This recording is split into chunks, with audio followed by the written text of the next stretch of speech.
recognize that we're in a period of tremendous social change, and that issues raised by immigration and migration, by refugees, by the growing diversity in our society are important, and that we as members of a community dedicated to lifelong learning want to learn more about how better to participate in this community.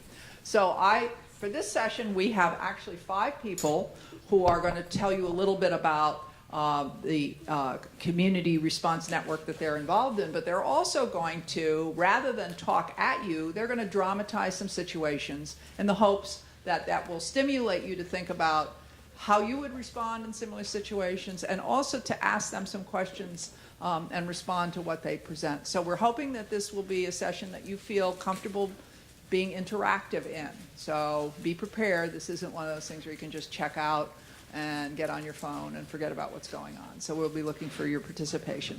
The people who are here today, there are 5 folks here today. One is Ann Van Dyke, and she is sitting up here in the front. She was a civil rights investigator and trainer for the Pennsylvania Human Relations Commission from 1979 to 2012. She has done a lot of amazing work with communities and schools where there have been hate crimes, where there's tension because of population change, and where racial supremacist groups were rallying and recruiting. And we know that is something that has unfortunately continued to happen today. She's conducted police community relations training for municipal police departments, worked with the Pennsylvania State Police, the U.S. Department of Justice, the Office of the Attorney General, and with the Pennsylvania and the United States Departments of Education.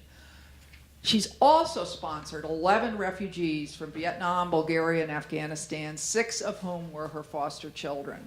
So she lives a life, walks the walk instead of just talking the talk.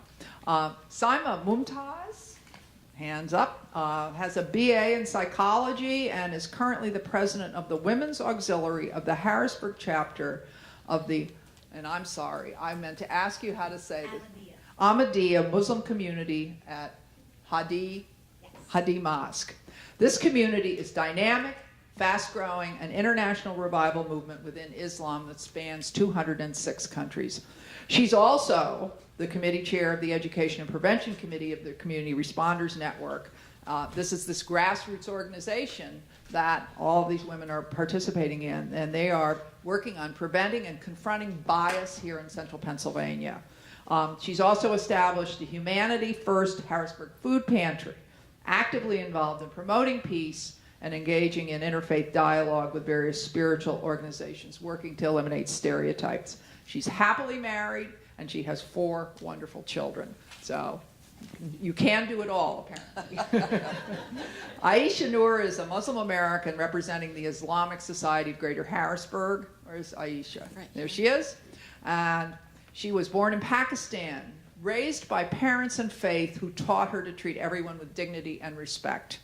She received the Peacemaker Award from BCM Peace, which is, I believe, Brethren Community Ministries, and the Sarah Elice Wright Award from the YWCA of Harrisburg. She's co-chair of the response team of the Community Responders Network. She's an advisory board member on the Council of American Islamic Relations and a member of Dawah in Action, Muslims Helping Neighbors for a Better World. She also works with the YWCA interfaith groups, participates in the Race Against Racism, and again, it's exhausting even to just recite all of her credentials. Darlene Kvertnik, that's Darlene here, is a member of the Unitarian Church of Harrisburg and the Community Responders Network. She's on the board of Gather the Spirit for Justice and a volunteer at Common Ground Community Center and Common Ground Cafe. She also volunteers with Fair Districts PA, which is devoted to changing the current system of gerrymandering that takes the votes of certain groups of people and minimizes them. This is a very important group to be aware of, and the League of Women Voters. And maybe the Walker Fellows, Abe, will be doing something on Fair Districts PA. And then, last but not least, Alicia Reigel, is it Reigel or Regal? Regal, okay, has been a CRN member since 2017, and she joined in honor of a beloved Muslim friend from Turkey. She's worked as an urban and environmental planner, a research analyst in the Pennsylvania House of Representatives, and she has a background in public policy with a master's degree in public administration. She's currently writing a nonfiction book applying mind mapping to public speaking. I think I need to find out what that is, with 3 other co-authors. And she's involved with the United Way of the Capital Region, Children's Issues, Environmental Conservation. She and her husband own a consulting company specializing in management consulting, grant writing, and policy analysis. And maybe we'll be calling on her and her husband for some help in the future. So it is with great pleasure that I introduce the Community Responders Network as exemplified in these 3 women. And I think it is Aisha first. Aisha. And Aisha's going to take over. Okay. Thank you.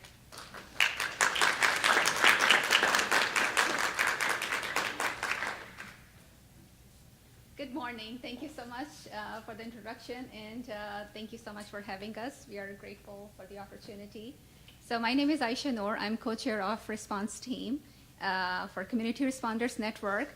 Community Responders Network is a grassroots coalition committed to confronting, preventing, and responding to wide variety of bias incidents in central Pennsylvania. Right now we have 5 committees and teams. One of the main committees are Strategies for Community Action Committee. The purpose is to expand community dialogue to protect and safeguard the safety, respect, and dignity of all. So that committee does strategize and mobilize within the CRN and within the community.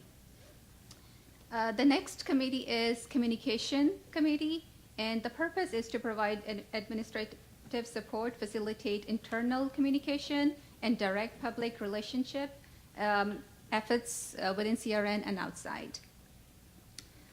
Then we have Response Team that I co-chair with Lovely and Van Dyke. And our team is to develop and implement or guide response to bias incidents in central Pennsylvania when appropriate and as needed. So when something happens, and when we hear about that, we reach out to that individual or organization, and we also report that to the organizations and authorities that needed to be reached out. And also, we do unity events in response to that to bring out community. So we have done many in the past. We did one November last year, then we did one in June. We did one in August, and we did just one recently. So when there is a hate group or somebody comes in to divide us, we just try to bring everybody together and promote the message of love and unity. We also reach out to the targeted person group to provide support and options when an incident happens, which may include assisting them to file a complaint. Next, we have Prevention and Education Team. The purpose is to develop and implement programs to address the root causes of bias through community education and dialogue. Some of the things they do is to foster increased understanding, inclusion, and support through bringing people together. Some of the work that they have been doing is, some of the programs that they have been offering is conversation, like Believed and Assumed. That is also collaboration between Response Team and Prevention Education, offering some other youth programs, and one of the new initiative is American Stories. Last but not the least, we have Building Bridges Team, and the purpose is to broaden and deepen support for CRN message and activities by engaging additional communities in common ground discussion and participation, and to ask who is not at the table and should be, following by active, patient attempts at engagement in mutual support and activities. So thank you so much for giving us a chance, and by further ado, I will introduce Ann Van Dyke and Saima, and they're going to present Believed. So one of the ways that we are known in the Harrisburg area is that, as Aisha was saying, when an organized hate group comes to the Capitol steps, we're the group that organizes a unity event. And we are always quick to say that, you know, we have the strongest freedom of speech rights in the galaxy. That's why white supremacist groups can stand on the Capitol steps and say very racist things. They have the constitutional right to say their opinion. to voice their opinion. And when that happens, we always say, please don't act like it's a normal day. Please come together with us. We organize a unity event that we hold at the other side of town, at the same time as the hate rally, but on the other side of town. And we've also learned that when no one comes to protest a hate rally, the rally is a bust, because hate groups want protesters to show up and act up. So we say, go to the other side of town, speak up loudly and clearly for unity and nonviolence. So that's one of the very public things we have done. But as Aisha said, we do a lot of kind of behind the scenes organizing and connecting.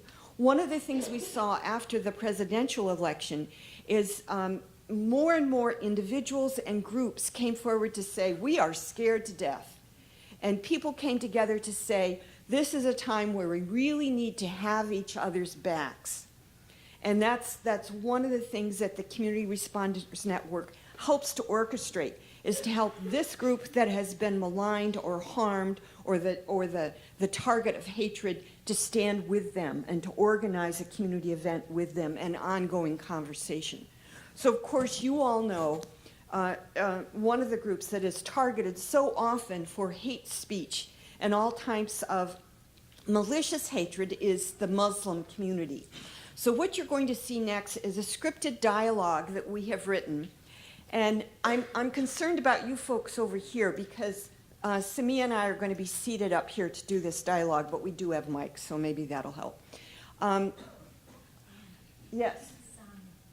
What did I say? I beg your pardon. Simon.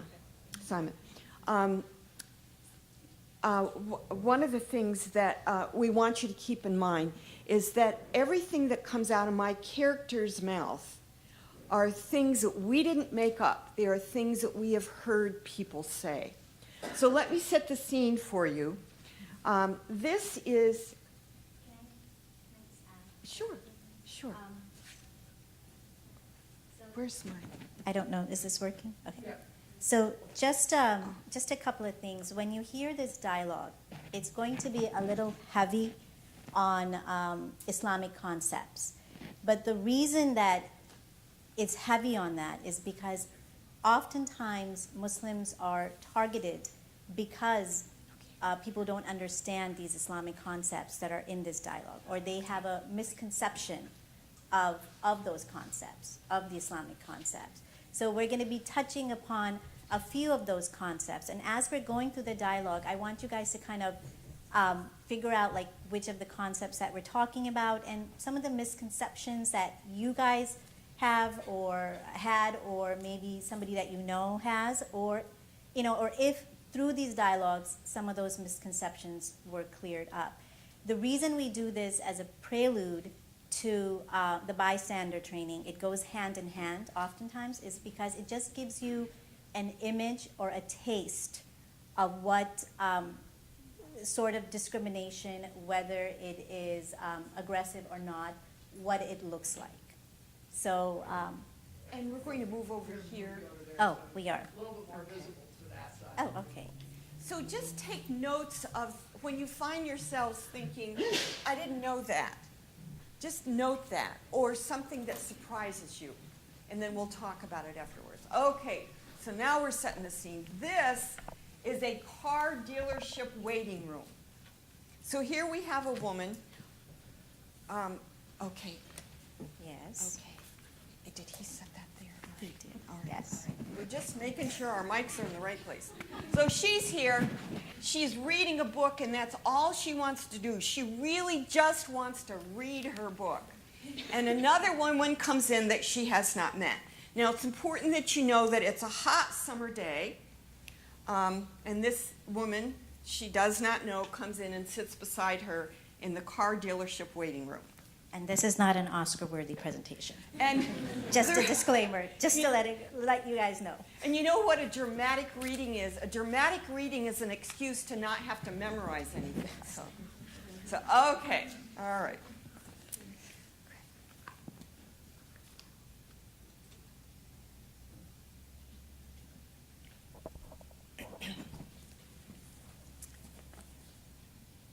Hi. Hello. Excuse me, but isn't it hot in there? I'm a lot cooler in here than you'll be when you get sunburned. Oh, I hadn't thought about that. I always believed those scarves must be really hot. Do you have to wear it? I choose to wear it. And I always believed you had to. So, where are you from? Mechanicsburg. Oh, but I mean, where are you from? Chicago. But where were you born? India. Why do you ask? India? Oh, I always believed that Muslims are from the Middle East, like Iran and Iraq. No, there are Muslims in countries that you're thinking of, but there are also Muslims in Iran, Iraq, Afghanistan, Saudi Arabia, India, Pakistan, China, Indonesia, Malaysia, Ghana, Ethiopia, South Africa, and the United States. Oh. May I ask, are you allowed out by yourself? Yes. But I always believed that you could only go out if a male relative was with you. In some parts of the world, that is the culture, but it is not my religion. Oh, for Pete's sake. I always believed that Muslim women everywhere had to stay in the house unless they were accompanied by a man. Well, if that would have been the case, it would have been very difficult for my sister to get her degree or work in the hospital, or for me to do community service projects that I'm involved in. Like I said, this is not my culture, or my religion. The truth is, I'm kind of surprised that you're talking with me at all. I always believed that Muslims are just supposed to stick with themselves. My religion teaches us to build bridges. So let me quote you a verse from the Holy Quran. I don't know if you know or not, but in the Quran it says, "O mankind, we created you from a single pair and made you into tribes and nations so that we may know each other and not despise each other." I know that the Bible teaches a similar message. Oh, yes. The Bible tells us over and over to love one another and reach out to those who are judged or excluded. So both of our holy books teach us to be peacemakers and gracious hosts to anyone who might need help. I always believed that your holy book taught something different than mine. Maybe not.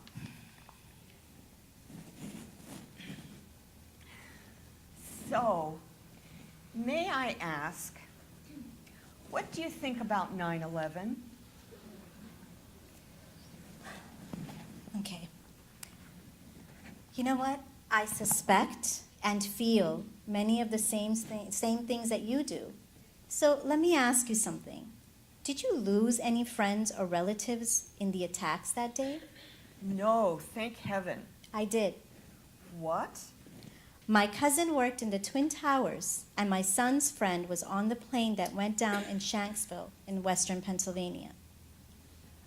I always believed that the people who died that day were, Not Muslims?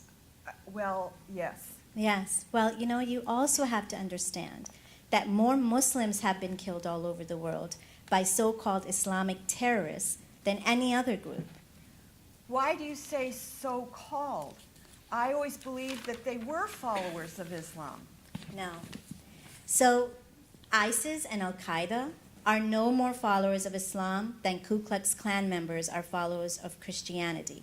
So please believe me that ISIS is representative of all Muslims. It's like thinking that people on Jerry Springer are representative of all Americans.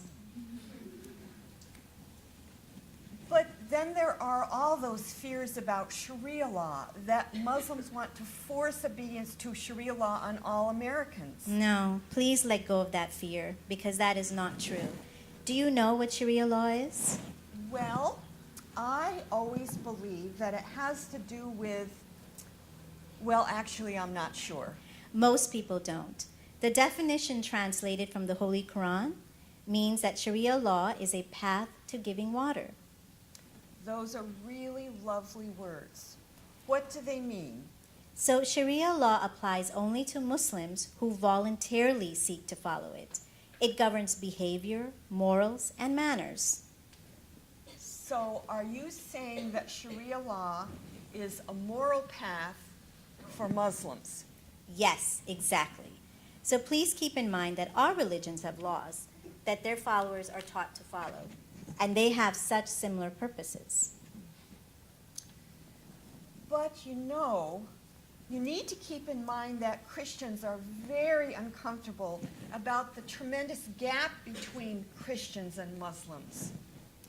So are you referring to the prophet Rabbi Jesus, peace be upon him?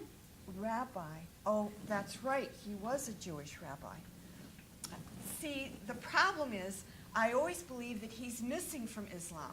So if you don't mind, may I ask, do you believe in Jesus? Absolutely. Prophet Jesus is a revered prophet in Islam. We study and seek to follow his teachings in the Bible, revealed to him by God. I did not know that. I always believed you did not. And the Holy Quran contains a whole chapter devoted to Mary, the mother of Jesus. We consider her to be among the most pious and obedient women to God. A whole chapter. The Bible does not contain nearly that much about Mary. I always believed there was that gap between us, but maybe not. And I have another question. Why don't Muslims speak up against terrorists? We do speak up. We are expected as individuals and the faith community to loudly and repeatedly explain that we are against terrorism after each act of violence. Of course we are against terrorism. It violates the core of our faith. We do speak up repeatedly, but it's frustrating because no one hears us and because Islam teaches and requires peacemaking. I did not know that. Yes, and our holy book, the Quran, teaches to kill one human is like killing all of mankind. And I always believe that Islam teaches its followers to defend themselves and to stay isolated from other faiths. No. Please understand, when people from groups like ISIS harm anyone, it makes life so much harder for true Muslims. We experience acts of retaliation for things we have not done, things that violate the heart of our faith. I'm sorry, I never thought of it that way. Please do think of it that way. But I always believed that the Quran directed Muslims to go on a jihad, and isn't that some kind of military action? No. A lot of people think that it is kind of a military action, but jihad means to strive in the way of Allah or God, because that's the Arabic word for God. It means to strive for self-improvement as an individual. I could be on a jihad to improve my health, or to build trust with a friend, or to deepen my prayer life. I had no idea. I guess partly because I had no one to ask before. I'm glad you did ask. And I've been wanting to ask something else. My niece, a sweet, very accepting young woman, she's 22, and she's dating a Muslim young man. I don't know where he's from. I guess I should ask. And what is your question? Well, I worry about her a lot. So only about her?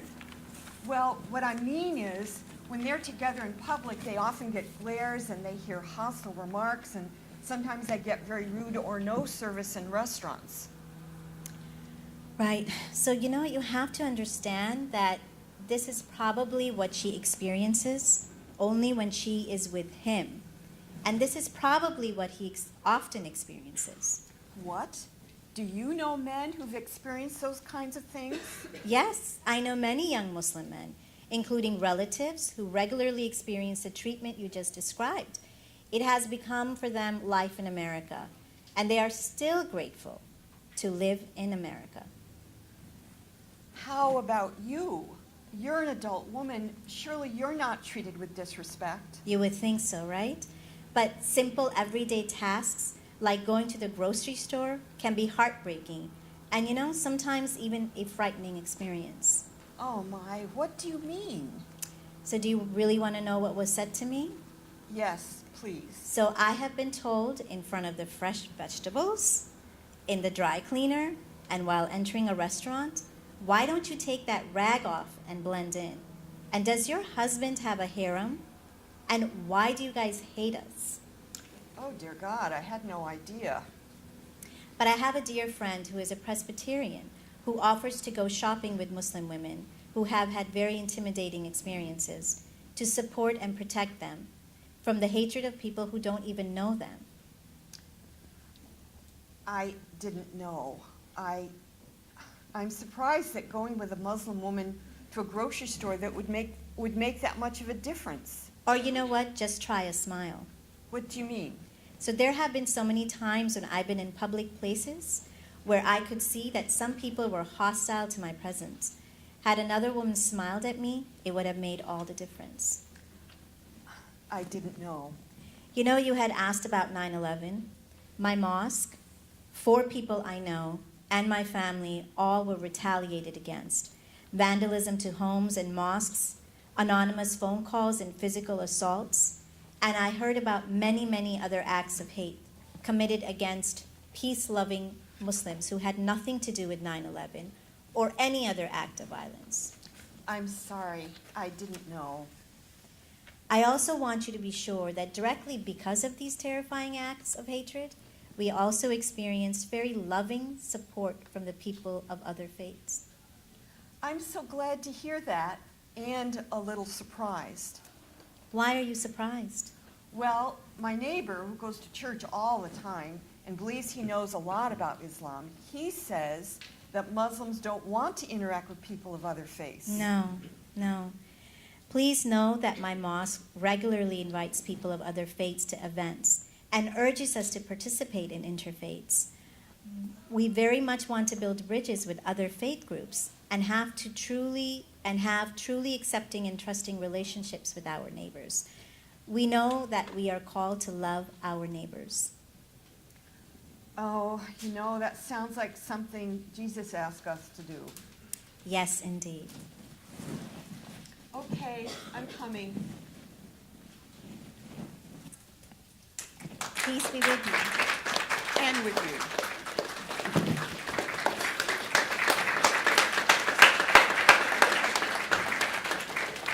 So what you see at the end there, my character gets called because her car's done, and she just leaves. And it's Simon's character that says, "Peace be with you." She's the one that offers the peace.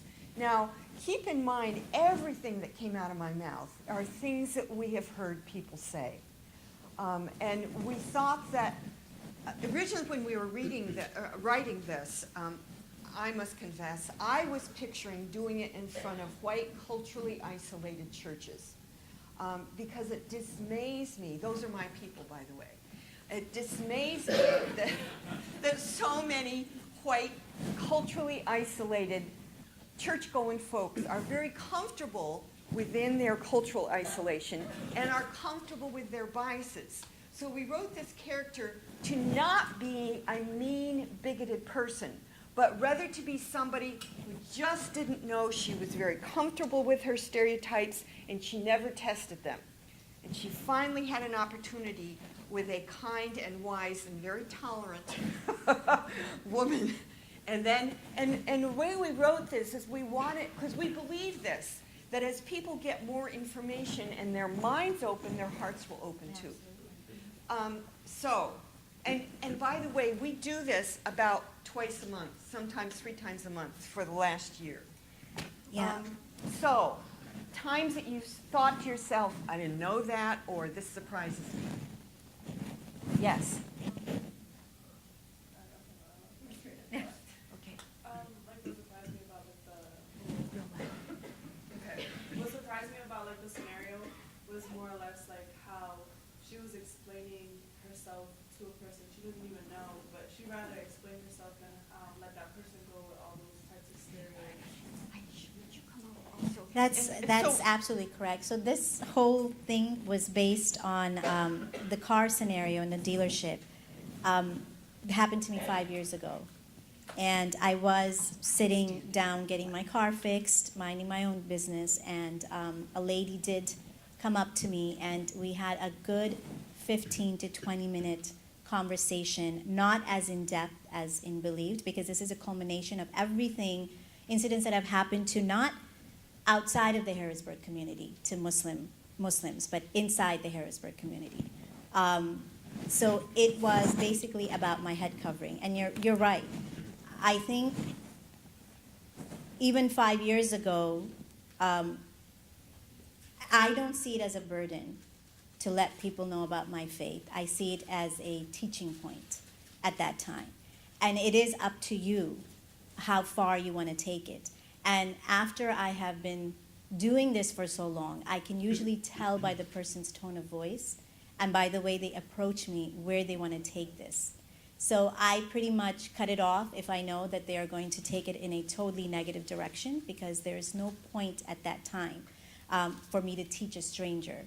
But if I get a sense that this individual, like Anne had pointed out, is culturally isolated and they have made this effort to reach out, which I think is the answer for most of our problems, is when you do reach out to those groups that you do not understand. If that individual makes that effort, then yes, I do explain myself. Aisha, have you ever been in a public place and done this kind of explaining to a stranger? Yeah, like many times, and one of the events, like recently in August, we were at a Unity event. Yeah, Unity event. So we were there, and someone came up to us from the audience, and I was sitting with a lovely Jewish friend, and he came up to us and said, "Why do you hate Jesus?" So with all of this, like with all of this going on, I feel like we don't have an option. Like we have to teach other people. We have to, tell them that like this is not true. We don't hate Jesus. We actually love Jesus.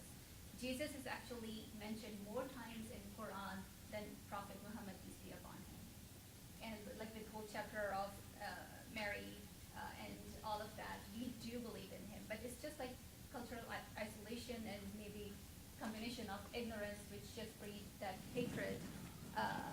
That brings that kind of hatred among those people. So yeah, people do come up and they ask those questions because that's what they actually believe in. So I think that has become our responsibility to tell them.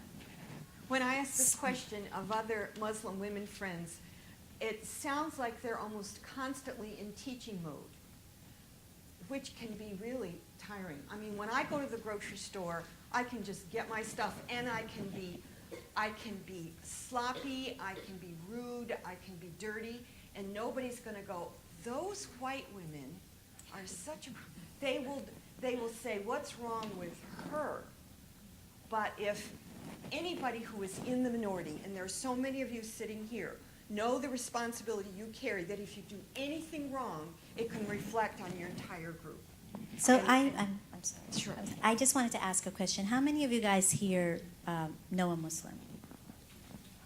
Okay, so good. Quite handful. So what dismayed me, two things really dismayed me these past 2-3, well, a lot of things, but we're not going to get into that. Yeah. 60%, it's been shown, of Americans do not know a Muslim. 60%. And there are about 2 billion plus American Muslims living in the United States. Rise of hate crimes since past year and a half has been up 20 to 25%. And when I say hate crimes, this is not against Muslims, but this is against all minorities or people of color. So there is a sense of disconnect somewhere. Maybe it's been there the whole time.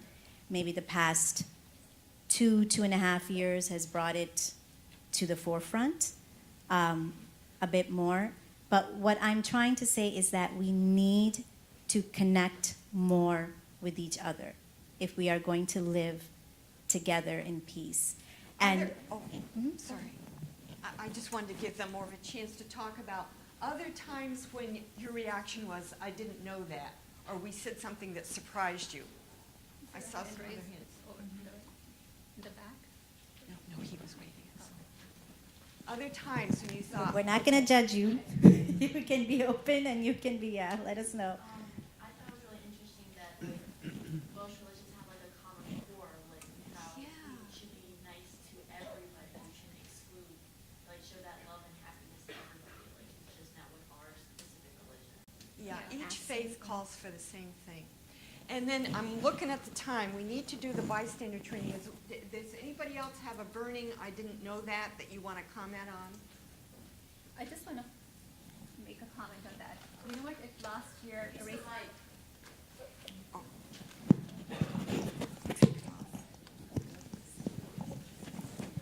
Can you hear me now? Yeah. Okay. So just on that, at this year's actually Race Against Racism, our Muslims of Central Pennsylvania and Islamic Society of Greater Harrisburg, we teamed up with the Lutheran Church. And what we did was we picked some verses from Quran and they picked some verses from Bible. And we just stopped some random people and we said, okay, this is a verse. Tell us if it's from Quran or Bible. And can you believe 50% of them guessed wrong? It was from Quran, then they said, oh, it's from Bible. And it was from Bible, and they said, oh, it's from Quran. So there are a lot of similarities between both books and with all the Abrahamic religions.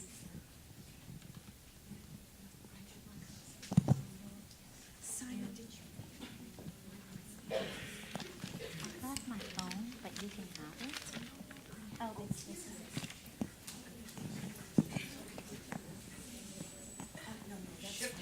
Yes. Now we're going to do the bystander training.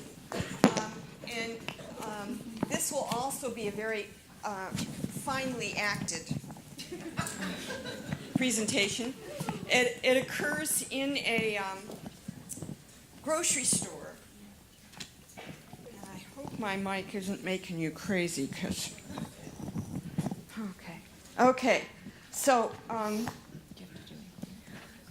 Aisha is in the grocery store, standing in front of the fresh veggies. You all are the fresh veggies, okay? Okay. And we're going to act out 6 different, very short scenarios. And do you want to get over here? And Aisha, would you get down here? Okay. Oh, I'm sorry. Oh, gosh. So far I've called 2 of my friends the wrong name this morning. Okay. It all starts with either an S or an A. That was as close as I could get. Okay, yeah. May I say something? I know you're going to do some scenarios as part of bystander training, but I don't want my students to think that what you're doing here is a substitute for what I would call real bystander training, which takes much more time. Oh, absolutely. Because you're calling it training rather than bystander demonstration. So Yes. I would prefer another word, because people will go, yeah, I had bystander training. Yes, ma'am. And that's a very involved Yes. set of training. Yes. It's not just, and I see other people that had bystander training shaking their heads. Yes. So, And we will change that noun to demonstration. Yeah, I understand exactly what you're saying. This is entitled, I Wish I Had Done Something, because so many of us have left a situation where we saw someone else being mistreated and came away going, oh, I wish I had done something. So part 1 is to make that commitment that you will do something. And then the issue is, what is the most effective thing to do? So we're going to act out 6 different scenarios here, a couple of which are exactly what not to do, but we believe it helps you see what not to do. Okay. So here Aisha is in the fresh, just shopping for fresh veggies. Because I've got this. Okay. I've got this. Okay. All right.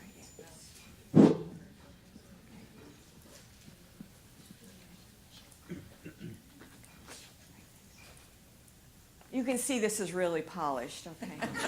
Okay.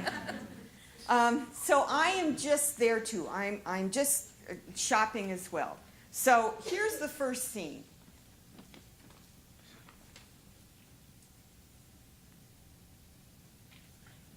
You don't belong here.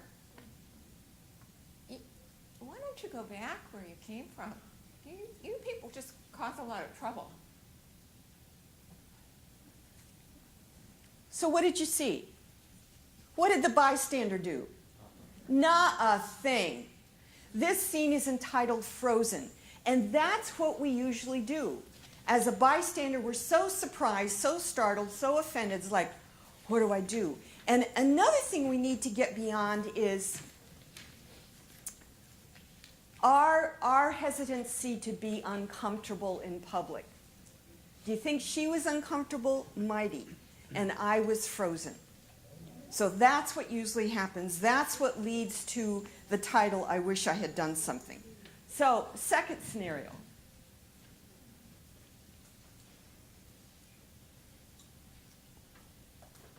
You don't belong here. You should go back where you came from. You people cause so much trouble.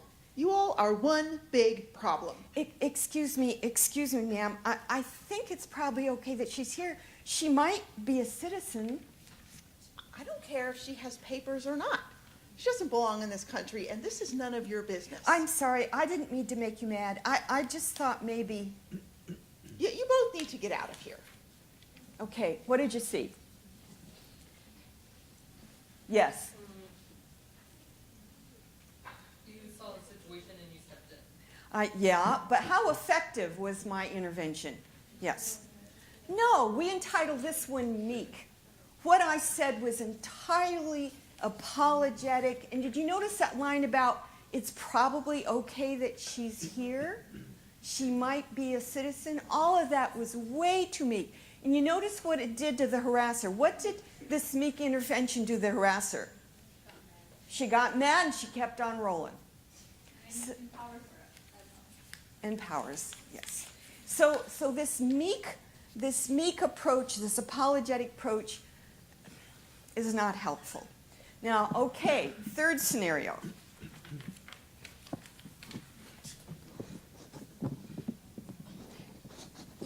You don't belong here. You people should go back where you came from. You cause a lot of trouble. You're the one that needs to get out of here. You're the one that's causing trouble. Well, you keep your hands off me. No, you need to get out of here. You're causing the problem. Okay. Okay, what did you see? Yes. Someone got a little feisty, and now the alleged harasser, and by the way, these two women are the most unlikely harassers on God's green earth, but they're kind enough to play the role. But what the bystander did, she now has cause to file a criminal charge against me. The criminal definition of harassment is words, gestures, or actions which tend to annoy, alarm, or abuse. She could file a criminal action. So obviously, that is so counterproductive. I mean, takes a mess and makes it into a bigger mess. So don't do that. So this one was entitled Ready to Fight. Okay, let's try another intervention, another scenario. Okay. You don't belong here. You should go back where you came from. You people cause so much trouble. You're all one big problem. Excuse me. There's a display up front that I think you'd like to see. Would you come with me to look at it? Listen, we need to go to the manager's office and report what happened. Would you do that? Okay. So what did you see this time? Yes. Got her away. Made up something. Just make it up and get the person away. Second step. What was the second step? Yes. Yep. And then what was the other thing we did as we walked away? What she asked me. Yes, going to the manager. Absolutely. See, this is a public place. And under state civil rights law, places like stores and restaurants and malls and movie theaters come under the heading, the definition of public accommodation. And a public accommodation has a legal responsibility to take all reasonable measures to provide an unbiased environment for the public. And management needs to know what's happening. Needs to know what's happening. Okay, so next scenario. Okay, go ahead.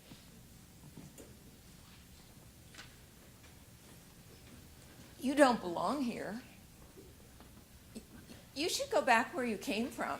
You people cause a lot of trouble. You're all one big problem. Yeah, you can't do that here. You can't do that here. I heard what you said. You can't do that here. Please come with me. Listen, we need to go to the manager and tell him what happened. Will you go? No.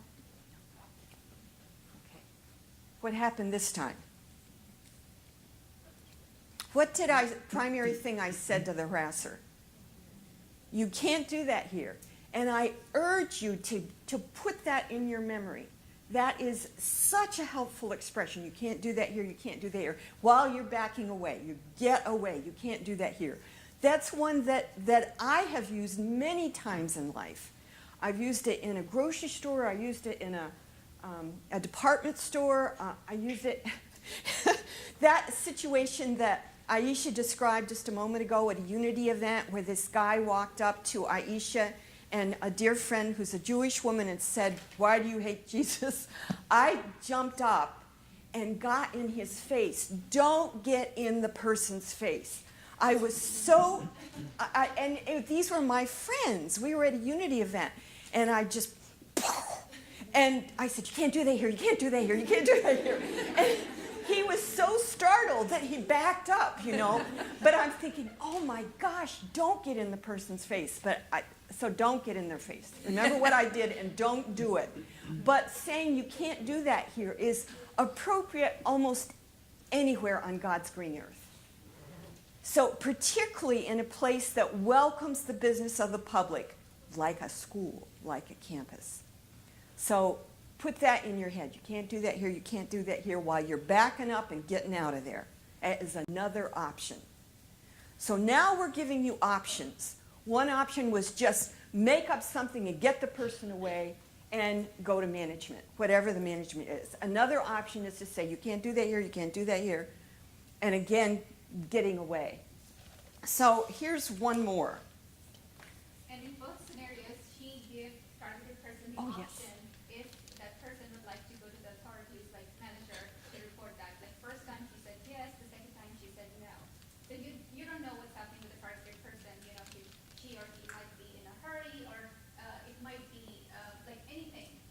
Why would the person, let's ask them, why would the targeted person maybe not want to go to management? There's a whole list of reasons. Let's see if there's someone else.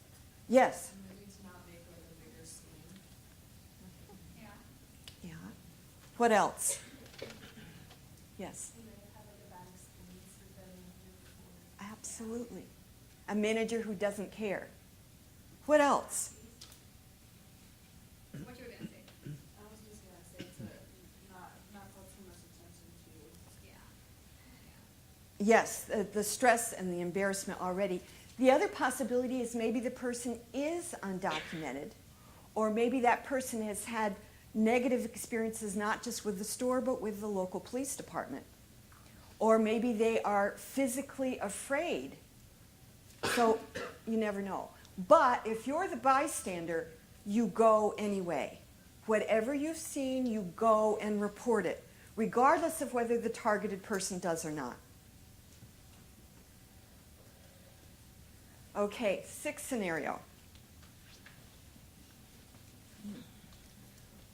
You don't belong here.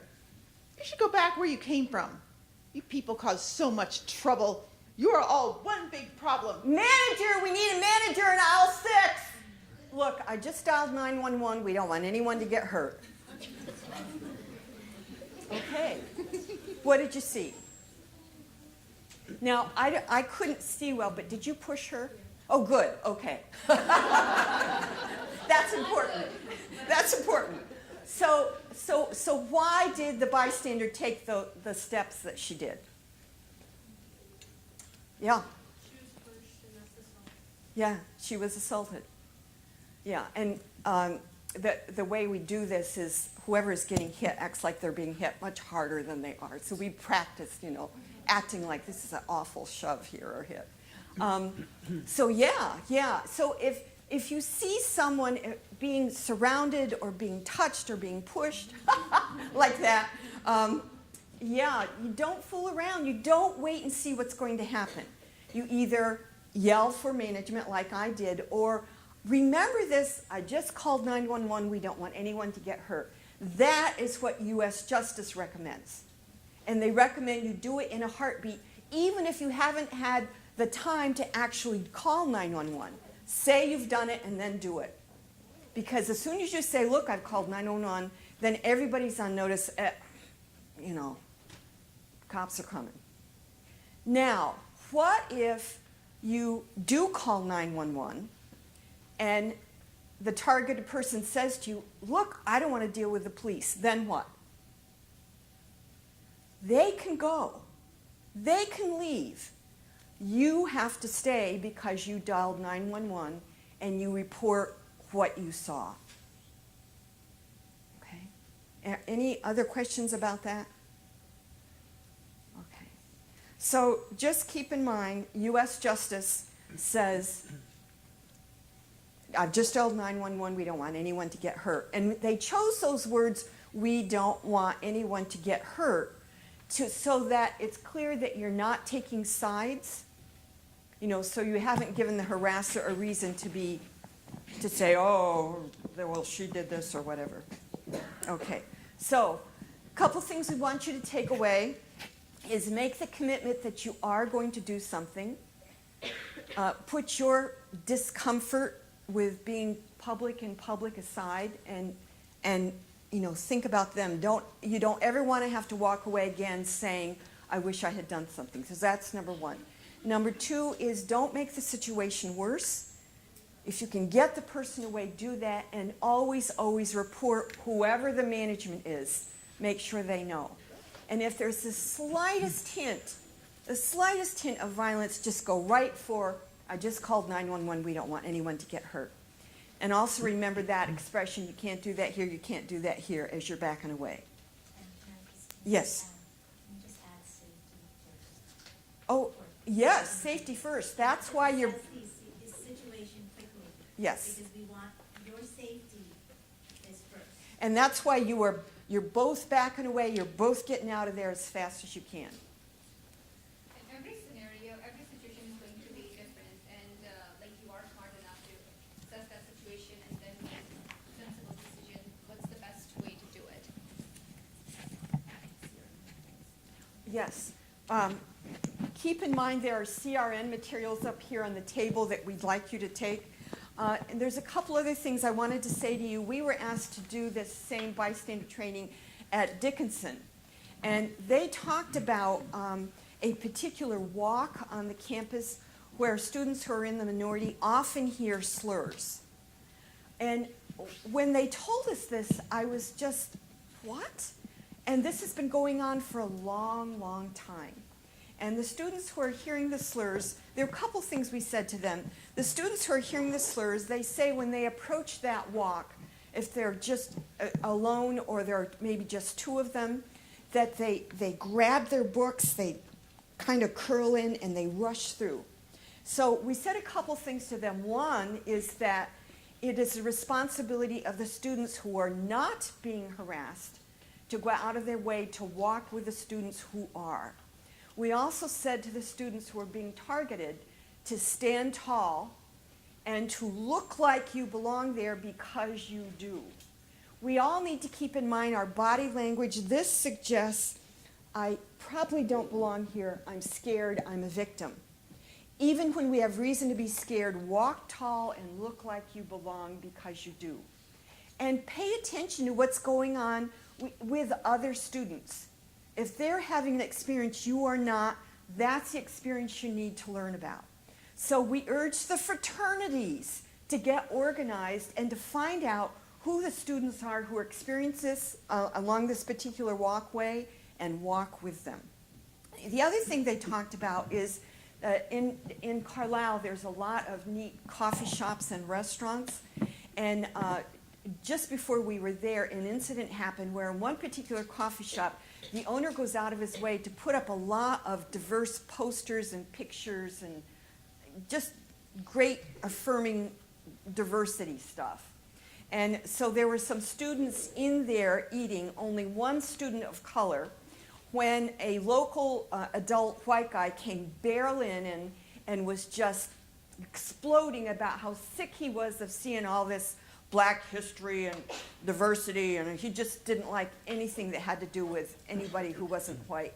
And he was just bellowing in that place, and everybody froze. That's what you do. Everybody froze.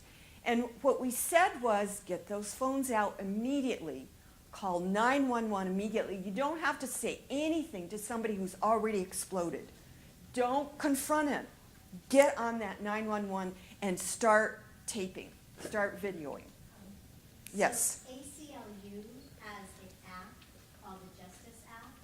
So if you download that, it automatically you can record. Make sure that the person, for your safety, make sure if you are afraid for your safety, make sure that the person is not watching you recording, but you can record that person. And once that video is uploaded, it goes directly to the National ACLU.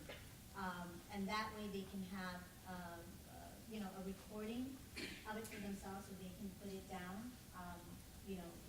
And also, if you need to send that video to somebody, if 911 was called, you will already have it. So it's a neat thing to have rather than you just press on that app and it starts recording.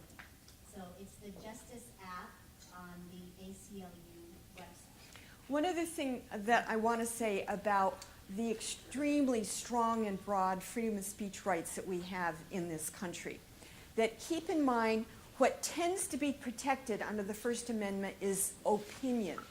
And sometimes that opinion is extremely offensive.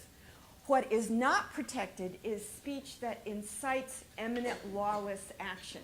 Now, we deal with that dichotomy all the time when organized hate groups come to rally on the Capitol steps.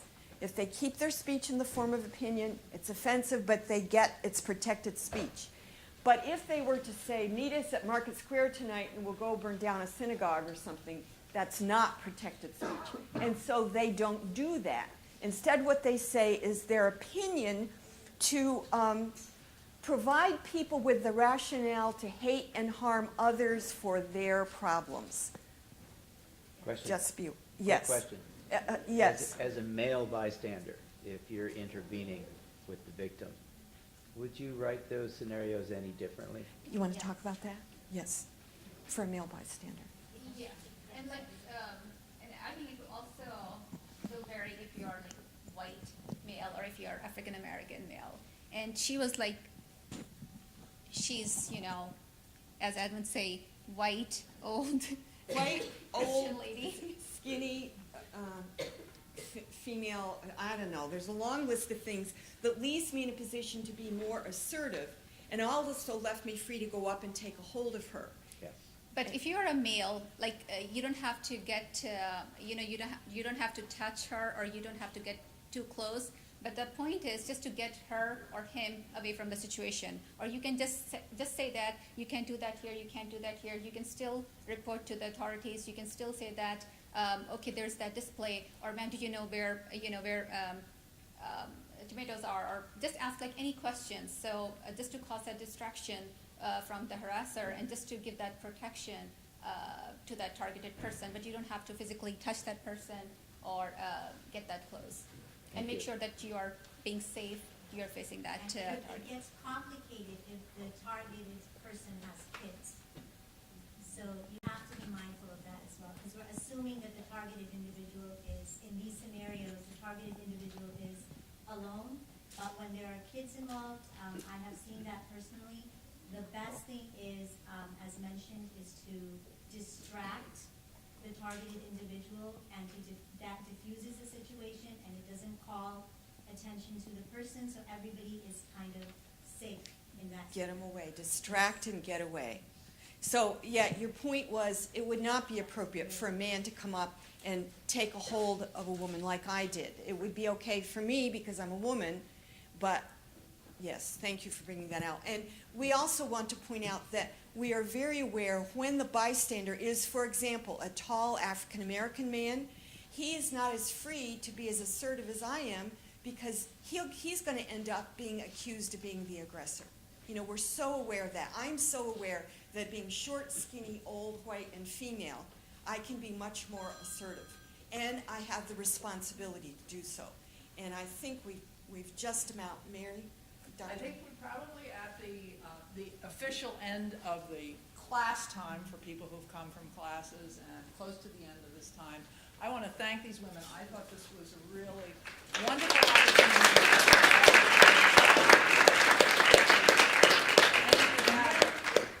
Let the students know there are also diverse foods that they can try in which room. That's right, there's food, there's information about other groups, and there's information here about their network. Thank you.